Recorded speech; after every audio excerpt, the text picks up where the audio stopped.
Hello, my name is Jonathan Forster and welcome to the Multi-Story Thinking Podcast. I'm an interior designer and educator. My job is to improve quality of life and productivity by helping people to create beautiful and practical spaces to live and work in. The Multi-Story Thinking Podcast takes an educational slant to the interior design world. So sit back, relax as we help unravel the mysteries of interior design.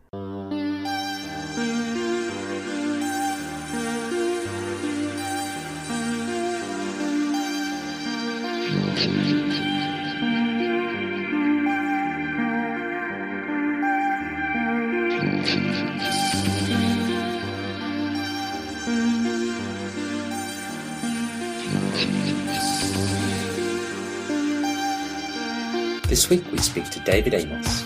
David is the director of Amos Lighting Home, a lighting retailer and lighting design consultancy based in Exeter. They specialise in transforming space with the creative use of light and provide lighting design and advice to both retail and trade customers. I spoke to David with my co-host Kay Hanson during the COVID-19 lockdown. In this episode we learn about light temperatures and colour rendering, the importance of having intuitive switching, how to avoid death by downlight and ceiling acne, and why everyone should have a P light.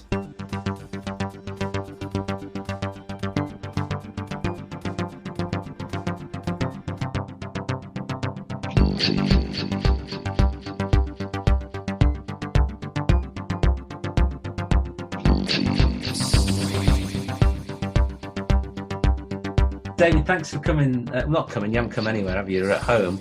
I've got my kitchen with my coffee. So thanks for making your way into your office, your home office. Pleasure. It was a try. Well, back to work today. So. Well, of course, yeah. Today, well, we had some announcements last night about going back to work.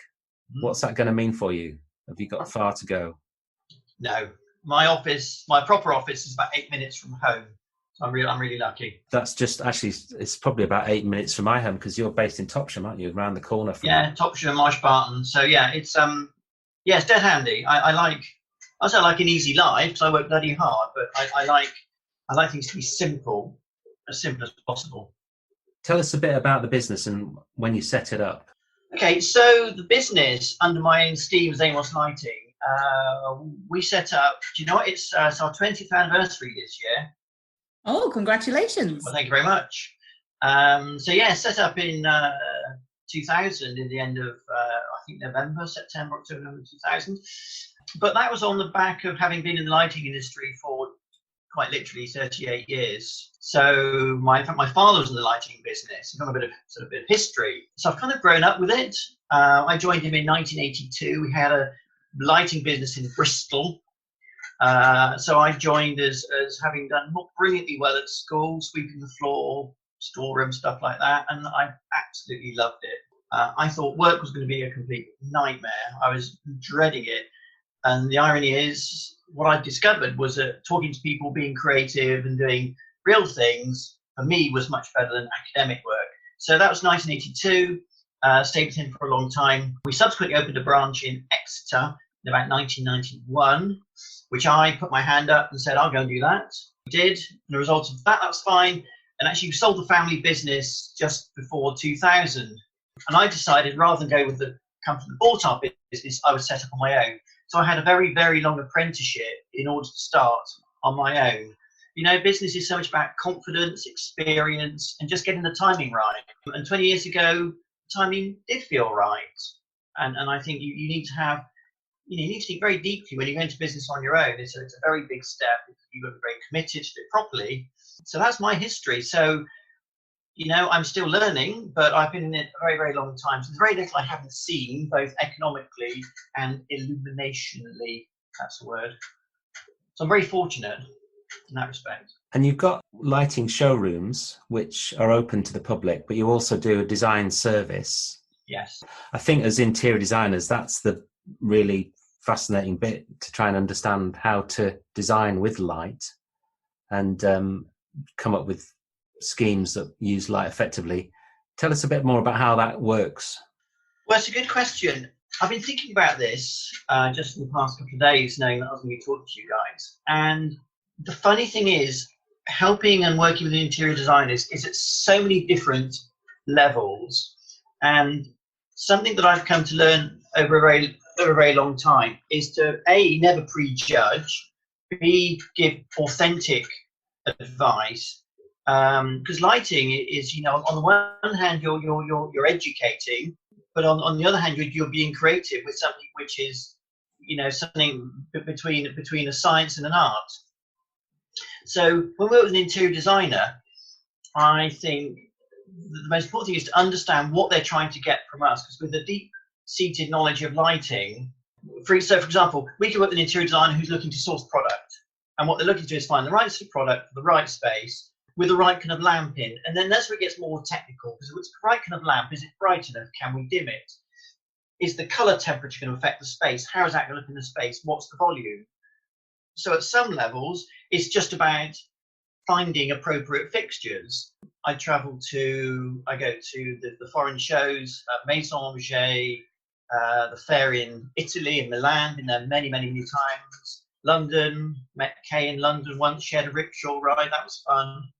And we did. We did.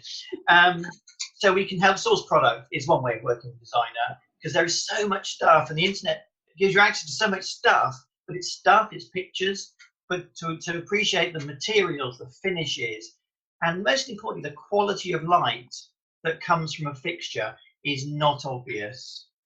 And I see interior designers, even with a lot of experience, will choose something almost entirely, and actually most people do this, this isn't particularly interior designers, most people choose a light based on what it looks like, okay, which is fine, I understand that. What I do, my first port of call is, what does it do? How does it affect the space? Is it doing the right job? Does it have the right volume? Then you get into the materials, the way it illuminates.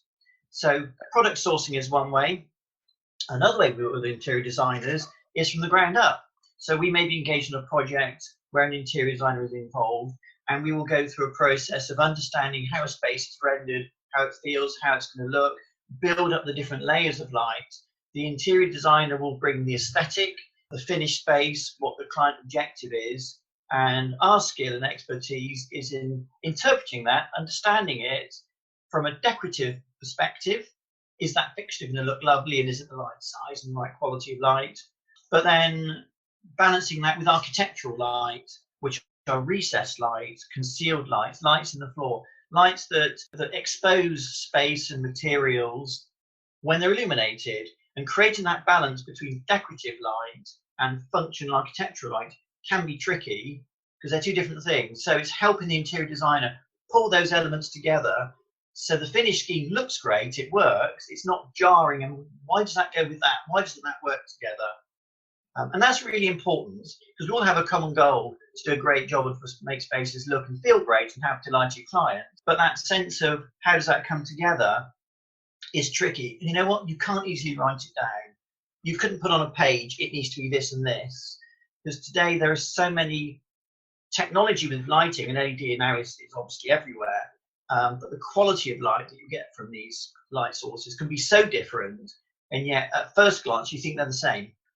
So it's helping the designer pull those elements together. And then the third thing that we would help with is designing a scheme where we'll take a simple AutoCAD plan, drop on lights, and develop a scheme that not only incorporates the architectural lighting and the feature lighting, but is in such a way there's a route map. So when the electrician finally gets to site, nails that plan on the wall and follows it, there's absolute clarity about where those lights should go, what comes on with what, and how it comes together. Because the practicalities are, some poor bloke on site's going to make it happen. And so how we provide is to bring all those elements together so there's clarity for the interior designer, client, and the electrical contractor. So it's multifaceted. Some of the best lighting schemes that I've seen is where you don't actually see any fittings, and you just sort of, and I've learned this from you, David, you just kind of creating a mood, it can really enhance a space, and getting that wrong can destroy a scheme if the temperature of the bulb is not right, or if the settings are not quite right. The advice that I've kind of picked up from you through the projects that we've worked together on is that hidden lighting is sometimes the most important. Yeah, because if you think about it, what we term concealed architectural lighting, it only reveals itself when it's on, and that's at night, or it's overcast or half light. But you're quite right, and it's very dodgy and risky, just kind of going for it, thinking you'll be fine, and the box says it's one thing, but it isn't. It's fun, and if you have some beautiful materials, whether it's whether it's an oak post or a sort of textured wallpaper or covering or something, or stone, when light's using the material to pull out texture and interest and quality, but that light's not seen. So you're quite right. The most dramatic light can often be from light that's concealed, because it's not about the light. It's about the effect it creates. So it's thinking more about what mood and atmosphere you want to create. I think that's the hard part for interior designers. First of all, they don't often know what type of mood they're trying to create, and also how to manage light in terms of, what actually is it? How strong is it going to be? What actual effect are you going to have when the light comes on? That's must be where your experience comes into play. Yeah, I think so. I mean, even after such a long time I've been working in the industry, a lot of it's guesswork, because you can put it into a package. It could tell you what the lux level is and the lumens, and there are other ways you can do that. But understanding what is the correct level of light is very, very, very hard to judge. And not only that, everyone's perception of light is different. If you have a client who's much older and they want to read, or they will be thinking that a great lighting level is one that's brighter. My experience is, the amount of light you need to hold a glass of wine in the evening and put your feet up by the fire and have a bit of a snooze is extremely low.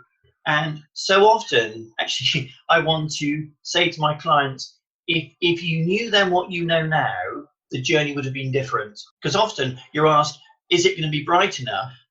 And in fact, what I kind of come at it is say, well, maybe it's going to be too bright. So the control and knowing the different circuits and how things are switched, and then how that light is blended together, is where experience comes in.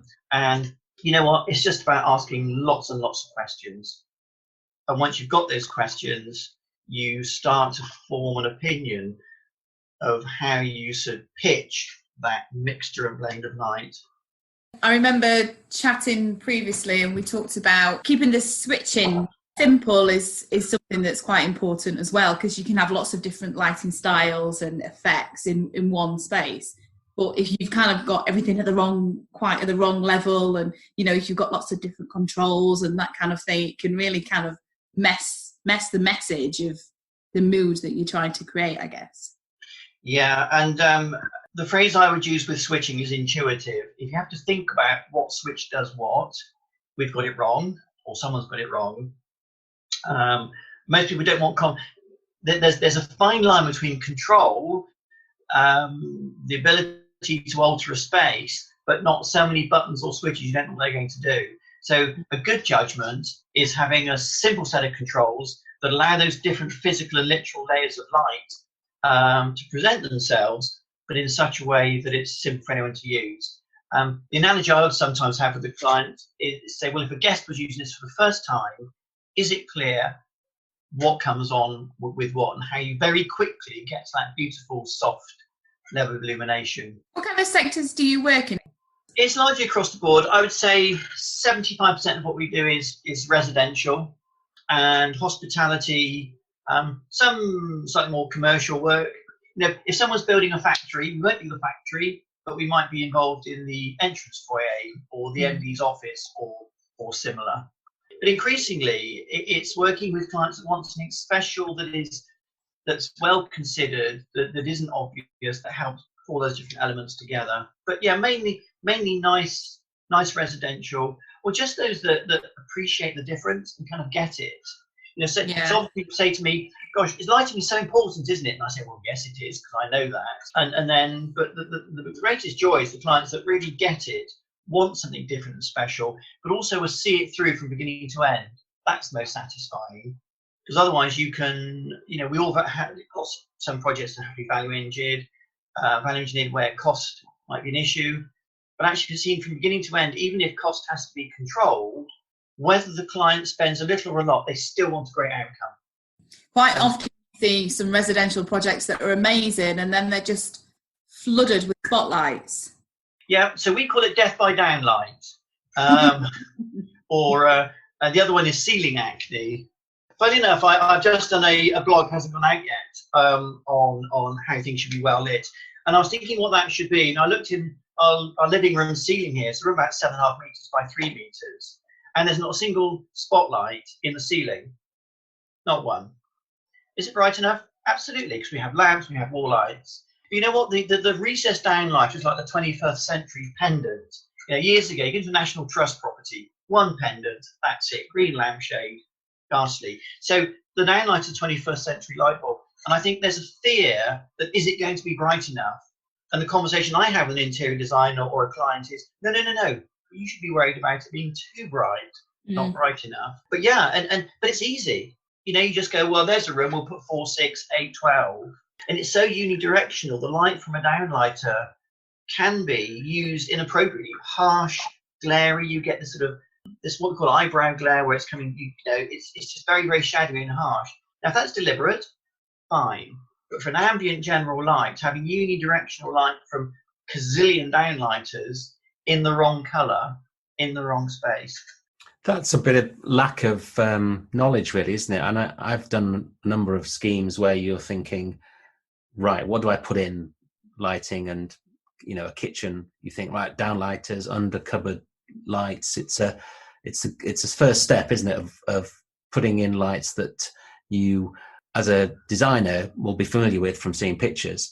But it's really not understanding the full potential, I guess, and perhaps being a bit lazy that, just put in downlights because that's what everyone else has done. There certainly was a trend of that. But what you're talking about is a more dynamic mix of lights, uplights, downlights. And I think the knee-jerk reaction to put something in the ceiling is one that's hard to resist, isn't it? It's very hard to resist because the price is coming down of these things. And, because I've done many seminars on lighting, and one of the first things I will talk about is just planning well in advance. When the client rocks up or is on the phone and saying, well, the electrician's coming on Monday, what should we do? I'm thinking, well, it's too late. And actually, it's not too late.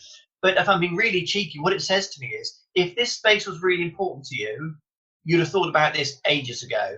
So if I'm being really unkind, you might say, well, 10 downlights in your living room, then you might be happy with that.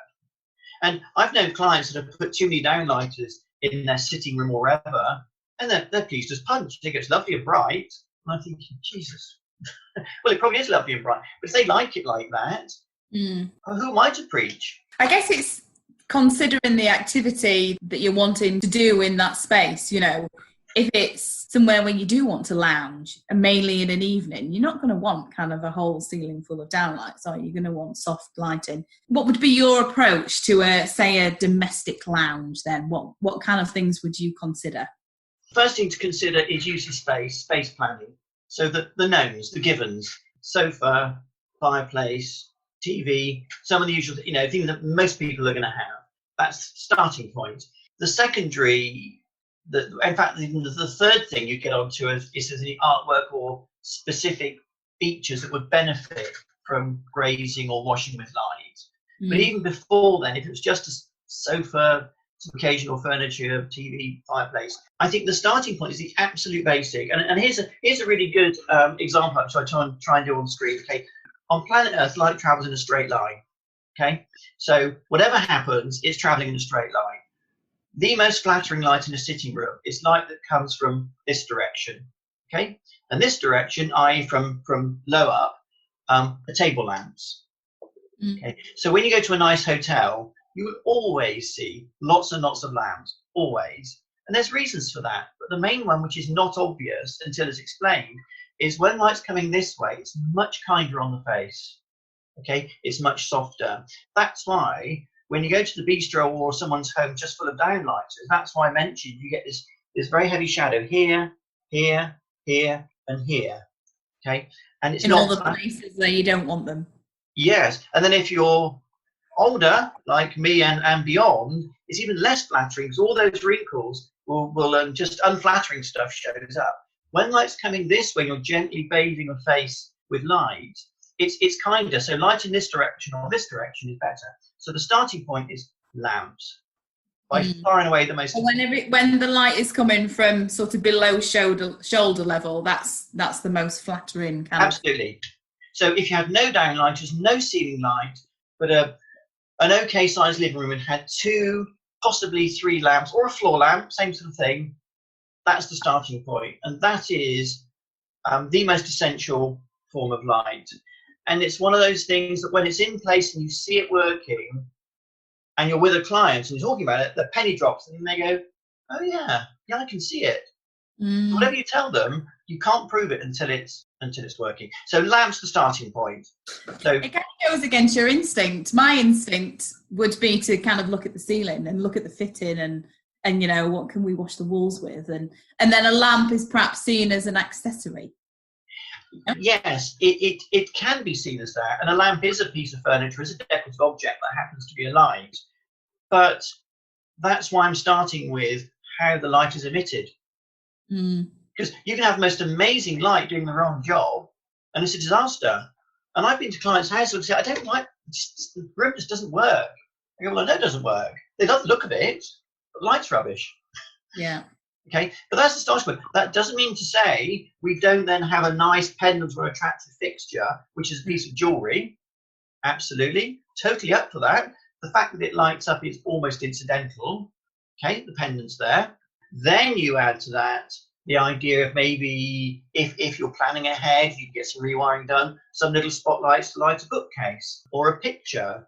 Or if you're lucky enough to have a textured wall of brick or a stone or something, using light to wash a material to create some drama and some interest and for things to pop, then you're getting to a really well-balanced scheme where you have light for practical purposes, you have light because it's pretty and just looks twinkly and we love it, and then you have accent lighting to accent onto a picture or a material or something. When you mix and blend those different physical and literal levels of light without too much complication, that's when the magic happens. What do you think the impact is psychologically with a well-lit room? I just know that feedback that I receive from clients and designers who are using that space, it's, you know, what can I say? Joy sounds a bit too heavy. But actually it is joy. And remember, it isn't just lighting. There's lighting is reflecting the colours, the materials, the space, as well as getting an appreciation of natural light. Because artificial light, 99% of the time is static. It's not moving. Whereas daylight, you know, from a psychological point of view, daylight is one of the reasons we like daylight is it's always changing. In the 20, 30 minutes we've been speaking, light is always changing. And the human physiology loves that change. It needs that change, that rhythm. Artificial light doesn't do that. So what I do know, when you have the right light in the right place, doing the right job, whether it's reading or a task or kitchen, it makes you feel good, and the whole thing comes together. And you know what? When it's done well, you don't notice it as much as when it's done badly. And when lighting is done badly, it isn't always obvious. It's the lighting. And I've seen people's homes, and I've been there, where they say, well, it doesn't really work. I don't like my space. And because I'm so finely tuned to lighting and the effect of light, I walk into a space, whatever it might be. I mean, literally from castles to cottages, and I've seen it. I go, well, I know immediately why it is. But then when you explain the principle and the reasons behind the way the light comes, the bare bulb glare, you know, glare is the enemy, want to avoid that. And you explain to people in a nice, non-judgmental way why things are not working, they go, oh, yeah, wow, really? And they see it, and quite literally, the little light bulb comes on, the metaphorical light bulb. Then you explain why something that can be done quite simply makes that change. They go, I have no idea. And I'm being a really nice way. I said, well, no, you didn't have any idea. Because you don't know the principles behind direction, quality of light, colour temperature, colour rendering, all sorts of things. I guess perhaps people would be concerned that they're adding too many different lights and that everything's going to be super bright. I guess the kind of trick behind that is to make sure that as much is dimmable as possible. I think dimming is good. My view on dimming and control is in a space where you're stationary. Okay, I think dimming is great to have. dining, sitting, possibly bedroom, but definitely dining and sitting. When you're stationary, having the extra, the ability to have an extra finesse is great. In circulation and transient spaces, kitchens, bathrooms, maybe it's bathrooms sometimes, I tend not to include that level of what could be seen as complication. But if you have a living room or a kitchen where you maybe have, as Jonathan said, recessed lights, under cabinet lights and something else, just by having 2 or 3 different switches and having an appropriate number of circuits, that could be almost as good as dimming, because you can then mix and blend those different light levels. I think the circuits is quite interesting, that that having more than one switch for one light. I certainly know when I'm trying to navigate upstairs, switching the lights off at the bottom of the stairs and then having to try and find your way up in the dark is like a disaster waiting to happen. But a bit of finesse with the circuits can eliminate that. I remember us discussing when we talked about death by downlights and the pitfalls of positioning of downlights, and I think I remember rightly you suggesting that you wouldn't necessarily position things towards the middle of the room and everything should be pushed out towards the walls. Is that right? Have I remembered that right? I'll give you 10 out of 10 for that one, Kay. That's fantastic. You're exactly right. Absolutely bang on. Yeah, briefly, to support an argument in a very succinct way as I can, if you take recessed downlights in the bathroom, okay, we tend to push them towards the edge. Why? Very briefly, all the action in the bathroom tends to be around the perimeter of the room. Secondly, pushing lights to the edge makes the light wash down the wall from a higher level. So not only can make the room feel bigger, but if there's a nice tile or nice material, it can wash off that material to the wall, to surface. The other big one for me, downlights in the bathroom, when they're pushed out to the side, is because the room doesn't look like it's full of downlighters. And so quite often we'll see a big bathroom with the downlighters towards the middle and they're lighting the floor where there's nothing happening.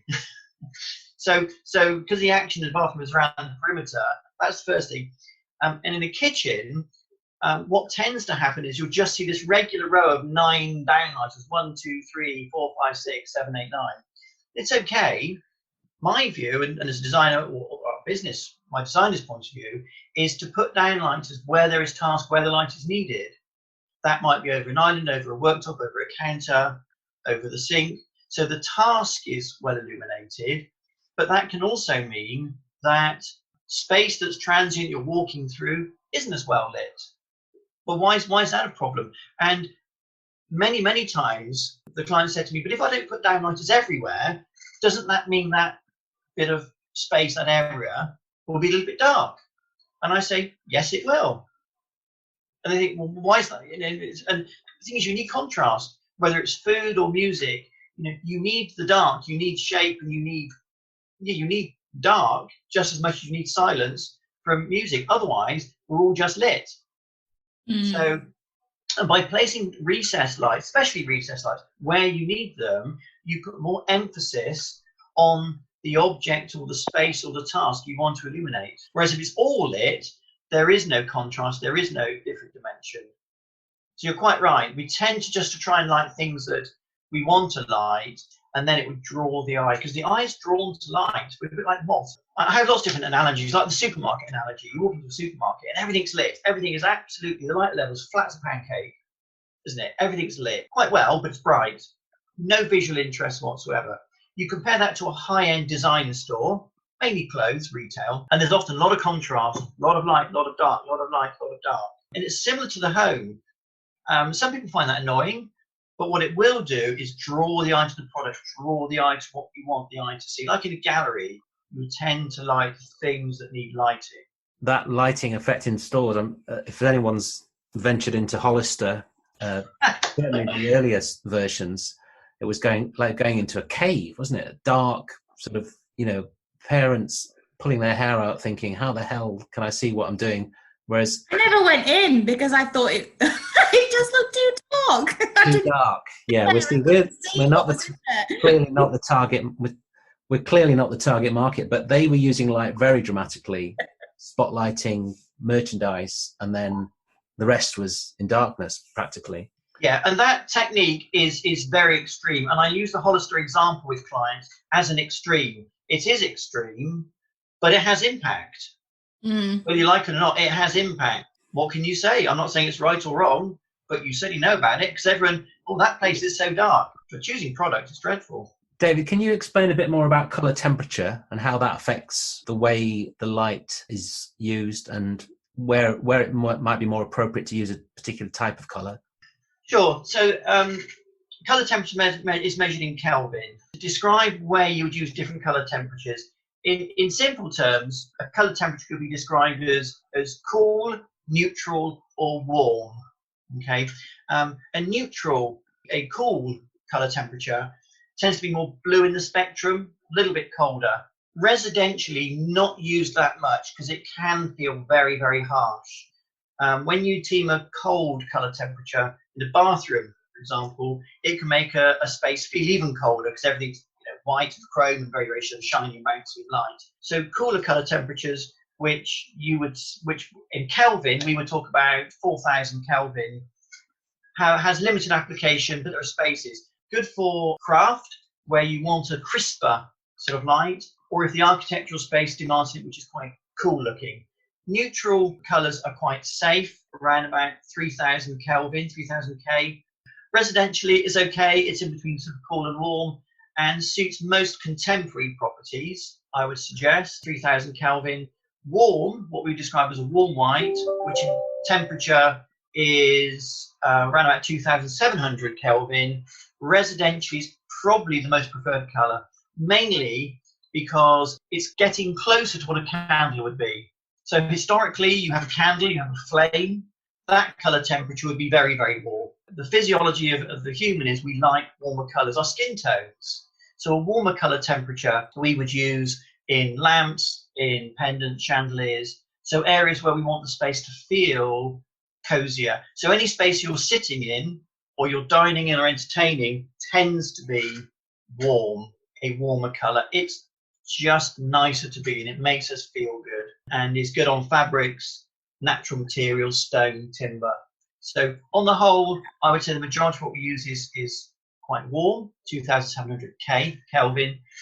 Neutral, depends on the client, depends on the project. And then the colder colour, if it's task specific, I would suggest. Those are the three main uses of those sorts of colours. I remember just picking up a light bulb in IKEA, getting it home and then putting it into the fitting and washing the bedroom with this spotlight of blue, white light. It was like, oh my God, this is so wrong. It's an easy mistake to make. It's such an easy mistake to make. So sometimes I'm in IKEA or the supermarket, and I'll see someone choosing a light bulb, and I feel like walking up to them and saying, "Look, stop. Do you know what you're looking at?" Not to insult their intelligence, but just to kind of help support and just guide them, because it's just like, whoa. But one other thing which is definitely worth understanding isn't just color temperature, it's color rendering. Okay, how does a bulb render color? Because you can have a warm color bulb that we all love, which we like. You can have good color rendering or bad color rendering, and what that means, what I want to suggesting is to understand under that warm color temperature, how true is that material or that skin or that fabric? How true is it compared to daylight? And there's something called a critical index, and that goes from 0 to 100, and 100 is perfect. Okay. Today we're seeing much better quality rendering bulbs. So when LED first came out, the rendering qualities out of 100 were around 70, really not very good. Today, the color rendering, how true does that feel? What is that color compared to daylight? The color rendering properties are heading towards 90 to 98 CRI, color rendering index. So when you're choosing a bulb, it isn't just about the color temperature, but the other thing to look out for, which most people haven't got a clue about, is CRI, color rendering index. And the closer you can choose a bulb to 100, which in today's 85 plus is good, 90 plus is fantastic, really important.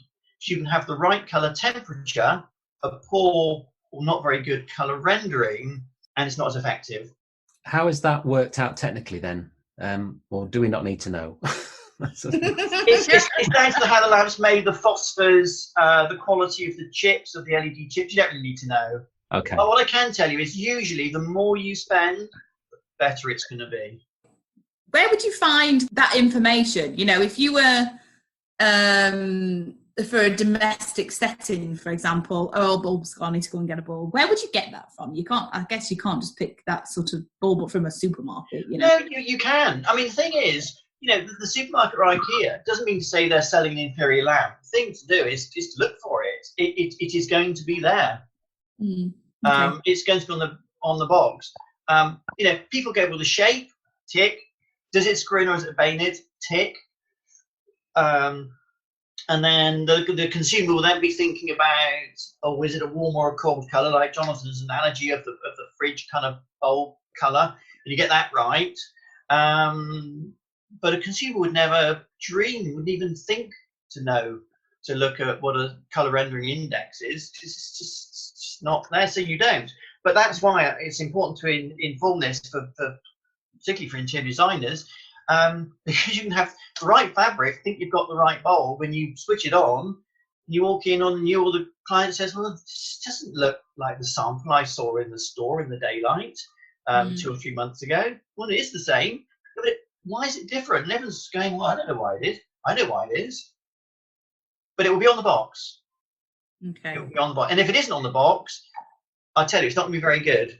And I look at the specification of lights that are really inexpensive, and the key stuff you want to know about. I must remember to take my glasses shopping with me, because that's the sort of thing I can't read with the small print. How does it work in terms of being involved in a project?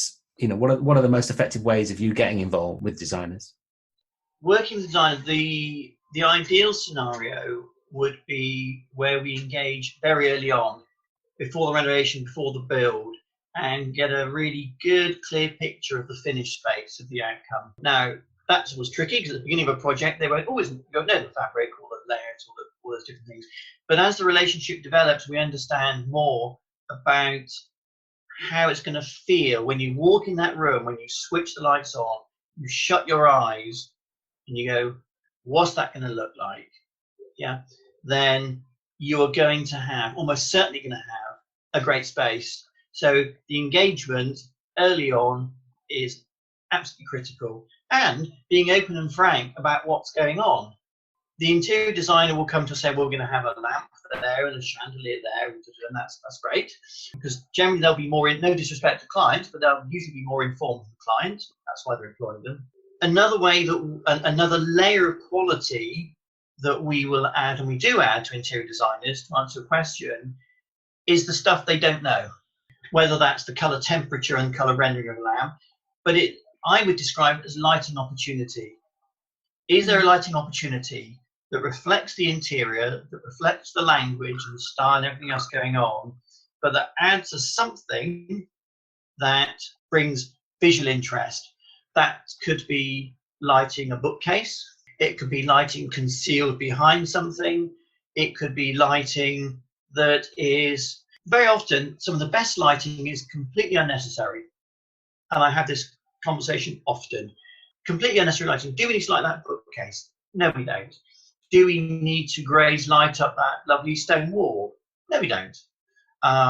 Do we need to create a shadow gap around the outside of a space in a very modern contemporary building with a concealed strip running around the edge, or a coffered ceiling? No, we don't. We don't need it. Why do we need it? We don't. Because very often it's creating an effect. It's there to draw the eye.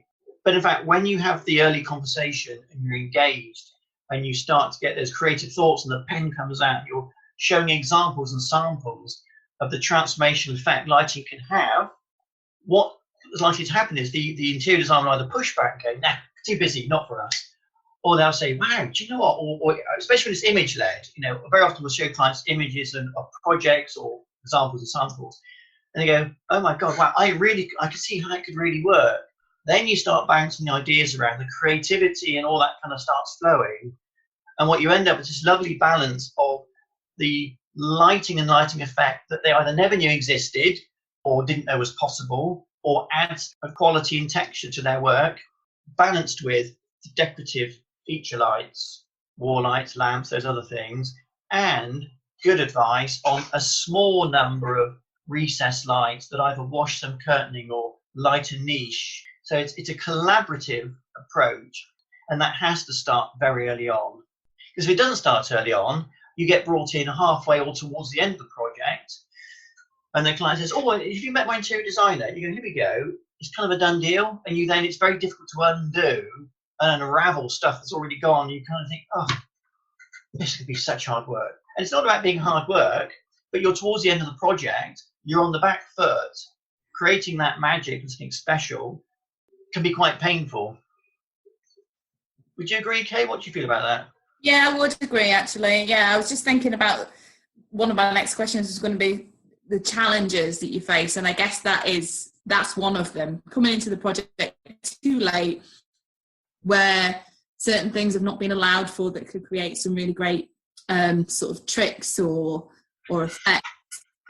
And it's just an opportunity missed, I think, to be introduced in a lighting designer.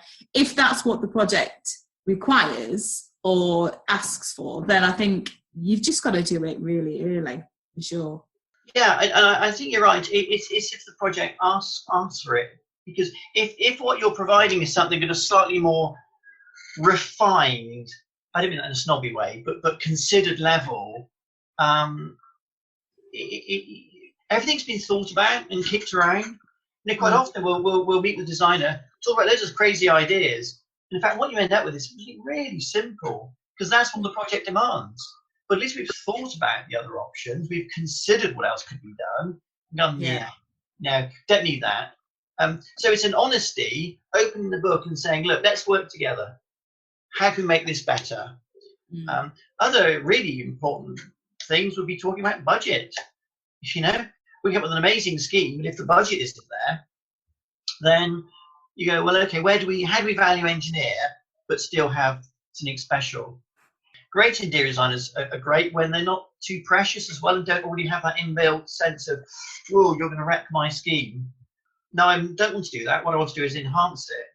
As an interior designer, if you're taking the time and the steps to layer up information and creating, lots and lots of detail in a project, then to not have the correct lighting it could be a ruiner. So I think it's really crucial. I think that's where coming in at an early stage really does help. Yeah, it's coordination, because there are so many factors that create and go towards success. You can get so lost in the detail of color rendering or switching or dimming, and even the way lights are dimmed. Who hasn't come across an LED bulb early days where the thing flicker or buzzes or does something really weird? That's really irritating. Experience, history, industry knowledge, and being at the sharp end allows us to understand what's going to go wrong and where the problems are. And unfortunately, it's only by getting things wrong, by there being mistakes, and which sometimes are costly mistakes, that you go, not do that again. So to have the right client and the right interior designer that's open to listen and learn and be shaped and guided is key. If that's what the client needs or demands on a beautiful project, it absolutely will make all the difference. But sometimes those things are hard because, do I need a designer? Why do I? And remember, lots of clients think the interior designer, and you have all those broad skills, you will have more knowledge than the client. So actually, the job you'll do will be better than the client can do. It's just taking it up a notch. And if the project demands taking it up a notch, then the understanding of the circuits, what we dim, what we don't dim. Does that little niche lighting that bookcase, is the color temperature and the color rendering the same as the light from that table lamp over there? Because one thing the naked eye is brilliant at is picking up differences in colors of lights. We talked about the color temperature and the CRI. If you had a ceiling with 9 downlighters in, God forbid, but if you did, and one of them, the color temperature was slightly different or was from a different batch, you would see it. Yeah. You would see it straight away, and because you just would. So taking that back to a scheme, working with a designer, coordinating those different qualities of light, if that's what the project demands.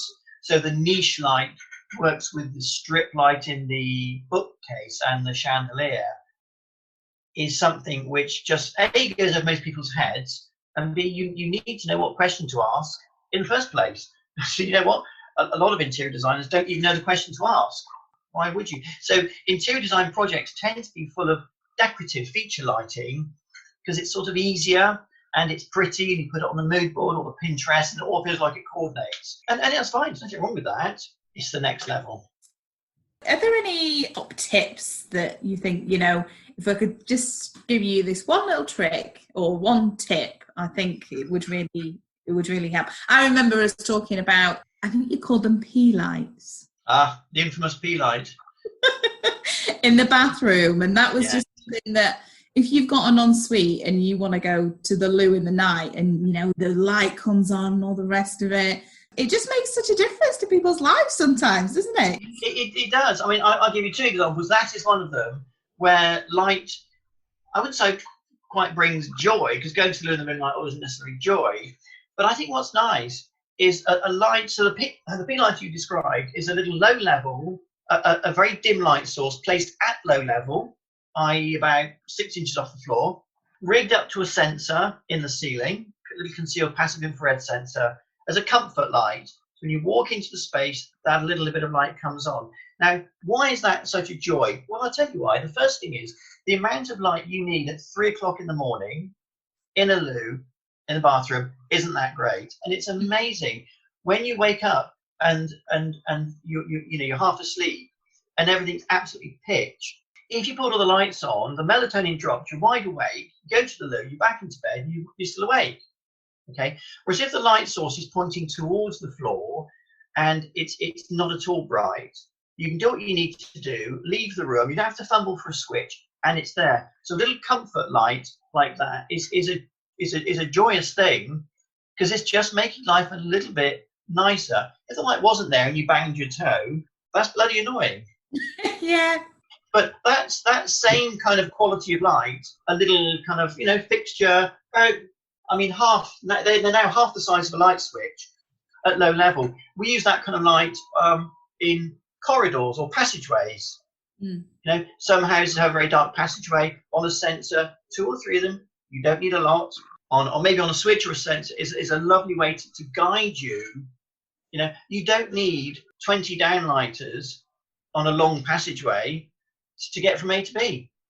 Yeah. And not only that, if a little low-level light is a sufficient amount of light to travel through a space, and it's only 1 watt, why burn the equivalent of 100 watts if you don't need it? That's really good advice, isn't it? Really. Yeah, it becomes counterintuitive. But I'll tell you another, not necessarily a technique, but something definitely to try, which a lot of people don't, is to experiment with stuff. Okay, light now, it's on your phone, it's on a torch, it's all over. To experiment with light and effect. Okay, so if you take that pea light analogy, if you were early enough in a project to do that, how can you test what that looks like? Well, I can tell you, you take the light on your phone, okay, you take it into the bathroom when it's dark, properly dark, shine it towards the floor as if it was a light in the wall, and stand back and think, how does that look? What does that look like? How does that feel? And then, students, experienced designers, anyone, you can try this at home. Because one of the biggest difficulties as a business, as an educator, as a designer, a salesperson, call it what you will, is being able to demonstrate things for real. And everyone, all clients, all architects, all interior designers will say, lighting is so important, isn't it, to get right? I say, yes, it is. And I know they're telling me because it makes me feel good, and they know it's important. You then have this huge journey on why and how. So things like the light on your phone to test, one way of doing it. If you've got a light bulb or a lamp, or let's just say you have a nice green oak frame or a sculptured wall or something that might benefit from having light washed over it, get the phone and your torch, or just a regular torch, put a little cowl on it to create a narrow V, and hold it against that material. Hold it over a worktop to see, moving a light, occasionally just 150 millimeters from there to there can make all the difference. But if you can test these things through stuff that's at home that's dead simple, you'll see it. It doesn't need explaining. And you go, oh, wow, moving that light 6 inches from there to there, 150 millimeters, has made such a difference. So testing and seeing things for real is really powerful. It's empowering, it's educating. And you know what? When you've seen it for yourself, this is why I like to think I do a good job, I try bloody hard, is because I've seen it. There are very few scenarios I haven't seen. And if I haven't seen it, I want to find out why. And it's through testing, trying, and experience. It's all in the detail, isn't it? It's quite fascinating. Yeah. And I guess hard to really get your head around as a designer unless you've put a bit of time in working through these ideas, which is where you come into play, which is brilliant. It is, but again, it's being able to have the conversation very early on and just be engaged, to have the samples and show it and talk about it, and for the interior designer to go, wow. A good way for me to engage with that, which I try and do if I'm meeting for the first time, is to hit a nerve and find a situation or a project where the interior designer has used that light and it didn't quite work out, and I'm able to explain and demonstrate why. I think it's those examples, isn't it, that make, designers are very good at seeing something that works and then incorporating it. And if you understand a bit more about why it's working and how to do it, that makes designers' life a lot easier. It is. We all want an easy life, and yet through experience, knowledge, and application, you are making someone's life easier.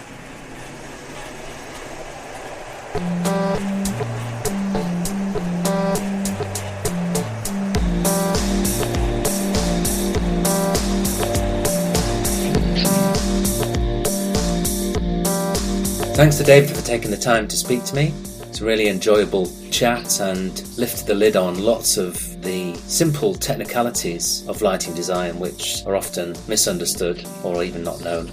Some really good tips there on basic understanding of lighting and the opportunities of how to use lighting creatively, and also the importance of getting a specialist designer involved if the project warrants it, because the value of that is clearly well worth the investment for the specialist knowledge and the experience that comes from David and his team.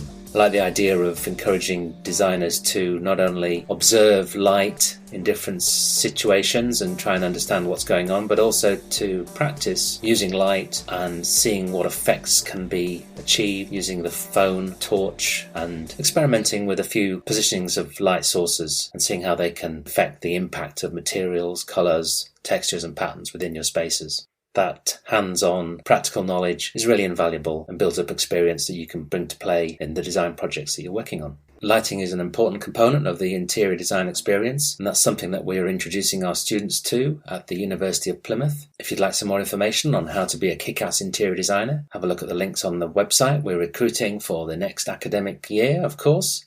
In the next episode, we interview Tom Lloyd and Luke Pearson from the design consultancy Pearson Lloyd. They're going to be talking about their design philosophy and also introducing the new range that they are currently launching with Benet. Thanks to David Clark from I Am The How for production support and advice in the setting up of this podcast. Kay Hanson for her planning support and co-hosting for these and our educational podcasts at the University of Plymouth. And Mark Frith for the music. Really like to hear your feedback on the podcast. Leave a comment or get in touch. Thanks for listening. Bye for now.